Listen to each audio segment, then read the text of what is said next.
Hey, xin chào các bạn, chào mừng các bạn đã quay trở lại với channel của Hashgame. Trong video clip ngày hôm nay thì mình giới thiệu với anh em một trong số những cái lối chơi nữa mà khá phổ biến trong giai đoạn gần đây và nhận được rất nhiều sự quan tâm của nhiều game thủ. Đó chính là lối chơi thiên về các đơn vị bộ binh.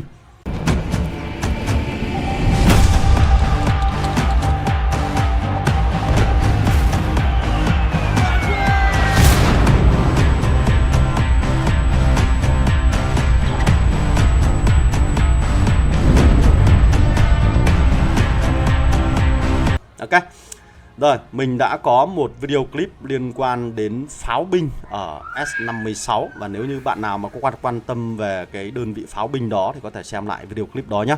Còn như các bạn đang được nhìn thấy ở đây là một video clip chuyên về bộ binh của một người chơi đến từ S37 thuộc clan SUSL. Anh ta đang có một tập đoàn quân với 6 đơn vị bộ binh. Theo cái quan sát của mình ở trên cấp độ 4 là San Francisco mùa giải vừa rồi thì 6 đơn vị bộ binh này nó gây ra rất nhiều khó chịu cho rất nhiều người chơi ở trên cái bản đồ đó. Và mình rất quan tâm về cái lối chơi, cách xây dựng đội hình và sĩ quan của anh chàng này, để ngày hôm nay mình có lên một video clip cho anh em chúng ta cùng xem. Nếu như chúng ta có đam mê về cái đơn vị này thì vẫn có thể chơi được cái đơn vị này nhé. Rồi, trước tiên thì trước khi đi sâu vào cái tài khoản này thì nói qua một chút về cái bối cảnh. Trước đây thì khi xuất hiện các đơn vị hiện đại thì anh chàng này chơi trực thăng, bởi vì cái logic của anh ta chơi là luôn đi ngược lại với số đông. Khi mà xuất hiện các đơn vị hiện đại thì các xe tăng chiến đấu chủ lực là một trong số những đơn vị nhận được rất nhiều làn sóng ủng hộ của nhiều người chơi khác. Cho nên anh ta đi theo hướng là xây dựng lối chơi về trực thăng. Và dần dần anh ta thấy rằng rất nhiều game thủ chọn trực thăng làm đơn vị tiếp theo thì anh ta lại chuyển hướng chơi sang đơn vị bộ binh. Và anh ta không phải là game thủ chơi các đơn vị bộ binh từ đầu. Xin nhớ cái điều này nhé. Cho nên những người chơi ở các máy chủ cũ luôn luôn lập luận rằng chuyển cây nghiên cứu là điều bất khả thi. Nhưng thực tế khi xuất hiện đơn vị hiện đại, cây chiến tranh hiện đại thì anh ta mới bắt đầu chuyển sang nghiên cứu nhánh bộ binh từ đầu. Cho nên hoàn toàn có thể nếu như các bạn ở các máy chủ mới chúng ta có nhu cầu, có định hướng chơi các đơn vị bộ binh thì hoàn toàn có thể chơi bắt đầu từ đầu. Và nếu như bây giờ những người chơi ở các máy chủ 6X, 7X, 8X chúng ta thích các đơn vị bộ binh vẫn có thể chơi được. Ok, đó là một vài cái bối cảnh liên quan đến cái tài khoản này. Và mình sẽ hẹn gặp lại anh em ở trong video clip tiếp theo liên quan đến cách chơi cái đơn vị này làm thế nào để cho nó có thể kiếm được nhiều kill nhất có thể nhé. Rồi còn bây giờ thì hãy xem qua một vài cái chiến báo mà anh ta đã có được ở trên cấp độ 4 và những điểm đáng sợ của đơn vị bộ binh này nhé.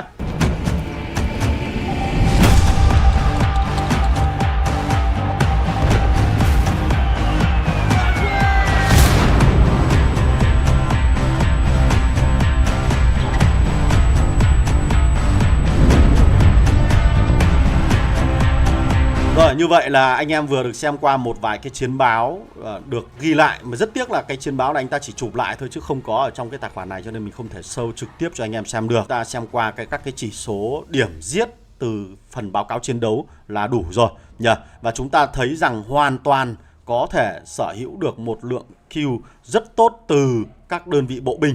Rồi, để chứng minh được điều này nữa thì chúng ta sẽ cùng xem qua bảng xếp hạng cỗ máy chiến đấu. Anh ta chỉ chơi đơn vị bộ binh nhưng hiện tại đang xếp thứ 34 trên danh sách bảng xếp hạng cỗ máy chiến đấu. Và thậm chí là còn hơn rất nhiều những người chơi đầu tư tiền bạc khác. Ví dụ anh chàng SpaceX của HBR S42 như mình biết này, rồi Oxygen này, rồi Black Spencer. Rất nhiều những người chơi mà có base skin này, rồi có rất nhiều cái phần nghiên cứu tốt hơn nhưng vẫn đứng sau anh ta. Đây là bởi vì anh ta đang chơi các đơn vị bộ binh.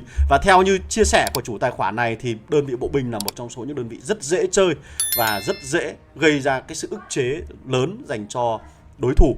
Ok, rồi thì nếu như bạn nào vẫn còn đang băn khoăn thắc mắc về các chỉ số của các đơn vị bộ binh thì các bạn hoàn toàn có thể kích vào cái đường link ở bên dưới phần mô tả. Mình có để lại chỉ số của 3 đơn vị bộ binh để các bạn có thể tự mình lựa chọn xem là mình nên đầu tư đơn vị bộ binh nào trước, đơn vị bộ binh nào sau nhé. Rồi, Còn ở đây chúng ta sẽ xem qua về cái đội hình của anh chàng này. Do là chỉ chơi về đơn vị bộ binh cho nên các bạn nhìn thấy phần đội hình của anh ta toàn đơn vị bộ binh thôi. Trong đó có 2 đơn vị bộ binh chủ lực là đơn vị bộ binh của Đức và đơn vị bộ binh của Mỹ. Ngoài ra anh ta đang xây dựng thêm một đơn vị bộ binh thứ 3 với level 9.0 cũng của Đức.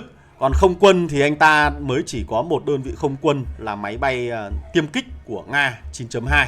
Thì trong video clip này mình sẽ không tập trung nhiều vào phần không quân mà thay vào đó sẽ tập trung vào phần lục quân của anh ta, đó chính là các lối chơi về bộ binh. Thì theo chia sẻ anh ta sẽ sử dụng chính 2 cái đơn vị bộ binh là đơn vị bộ binh của Đức và đơn vị bộ binh của Mỹ. Trong đó thì đơn vị bộ binh của Đức thì anh ta sẽ đang sử dụng 2 sĩ quan là ngôi sao cô đơn và Bạch Lang. Còn đơn vị bộ binh của Mỹ thì anh ta đang sử dụng Lữ Thần Công Lý và anh chàng Hoàng Kim Thần Ưng. Đây là hoàn toàn là những sĩ quan linh hoạt, có khả năng triển khai trên nhiều đơn vị khác nhau. Và ở đây thì nhiều người sẽ thắc mắc là tại sao anh ta không triển khai các đơn vị các sĩ quan mà chuyên dành cho bộ binh thay vì là 2 sĩ quan này. Thì theo lập luận của anh ta, cái lối chơi của anh ta không phải là lối chơi đi làm tăng cơ, làm bao cát, làm các cái vai trò khác ở trên chiến trường, mà thay vào đó anh ta sẽ làm nhiệm vụ là đánh thọc hậu là 1 hoặc là bọc sườn là 2 để chuyên chăm sóc các đơn vị trực thăng và xe tăng hạng nhẹ của đối phương là chính. Cho nên là anh ta cần có một cái lượng sát thương đủ lớn để có thể uy hiếp được các đơn vị này, thay vì là cái lượng độ bền mà đơn vị bộ binh nó đã cho sẵn cho anh ta rồi là đủ để anh ta có thể sống sót ở trên chiến trường rồi. Ok. Ngoài ra thì các bạn có thể thấy cặp sĩ quan thứ 3 là cô làng Nguyễn Thu Sương cộng với lại Thiên sứ ánh sáng. Đây là cái cặp sĩ quan mà giúp cho anh chàng này có thể làm bao cát ở trên chiến trường trong những tình huống mà anh ta cần thể hiện sức mạnh về độ bền.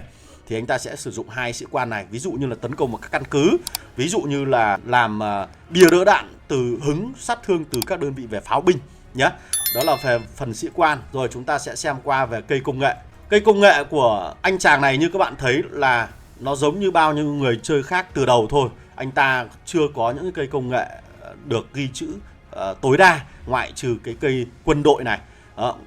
Tất cả những cái cây công nghệ khác chúng ta vẫn đang thấy là anh ta vẫn còn điểm mà vẫn chưa lưng. Rồi cái này.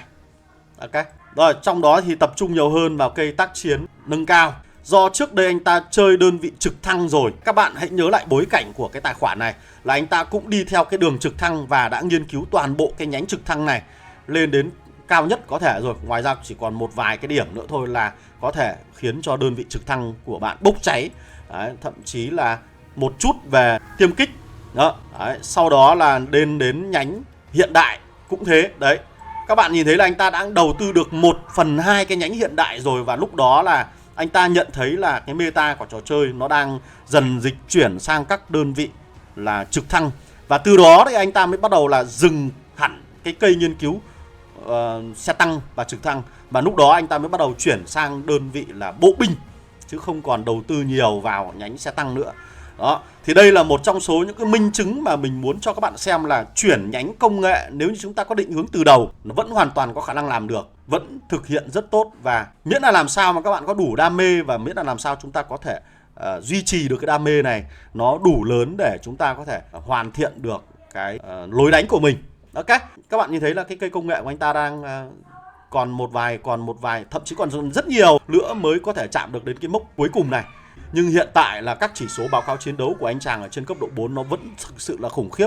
Cái thời gian để anh chàng này chuyển hướng nghiên cứu, mình nhớ rằng nó cỡ từ khoảng tầm tháng 8 năm 2023 đến bây giờ. Mình đoán là như vậy. Tầm đó thì mình có xem anh chàng này chiến đấu ở trên Moscow. Lúc đó thì nó mới xuất hiện đơn vị hiện đại thôi, và anh ta đang chơi đơn vị trực thăng là chủ yếu. Sau đó thì chúng ta chuyển hết bài sang cái đơn vị bộ binh nhé. Còn đồ đạc thì chúng ta sẽ xem qua đơn vị bộ binh của anh chàng này xem đồ đạc nó như thế nào. Đây, hỏa lực và độ bền này. Đồ đạc này.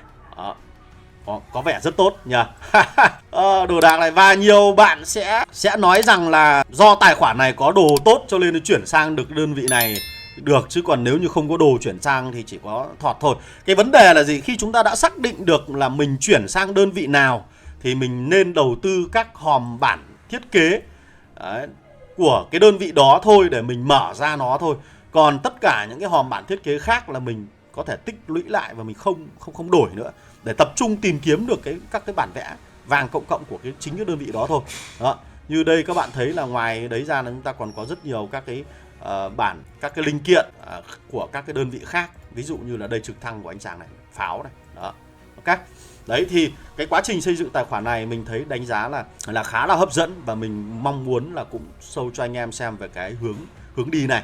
Tuy nhiên là có thể là các bạn đam mê thì các bạn có thể liên hệ trực tiếp với anh chàng có tên là Shockwave ở S37 để có thể được tư vấn nhiều hơn. Quên mất xem qua một vài cái book của anh chàng này nhỉ. Đây là 3 cái phần ngoại trang mà anh ta đã đầu tư. Tất cả các hiệu ứng có lợi mà anh chàng này có được nó chỉ dừng lại ở đây thôi. Nó không phải là nhiều, cũng không phải là ít. Đúng không ạ? Tức là anh chàng này cũng có tiêu phí vào trong trò chơi game, nhưng so với những người chơi khác tiêu phí rất nhiều thì để đạt được hiệu quả cao nó không phải là dễ. Đó nhá. Rồi ngoài ra thì còn xem cái gì nhỉ? Có lẽ là hết rồi, bởi vì là do chơi chuyên về bộ binh và các đơn vị bộ binh này anh chàng này mang đi tấn công ở ngoài chiến trường, cho nên là căn cứ của anh ta thì có lẽ là chúng ta sẽ không đề cập đến quá nhiều vào cái phần căn cứ nhỉ, mà hãy thay vào đó là hãy chiêm ngưỡng các cái đơn vị bộ binh này. Thậm chí đơn vị bộ binh còn chưa được bốc cháy, hóa vàng, hóa lửa giống như cái đơn vị của anh chàng Shockwave này cơ.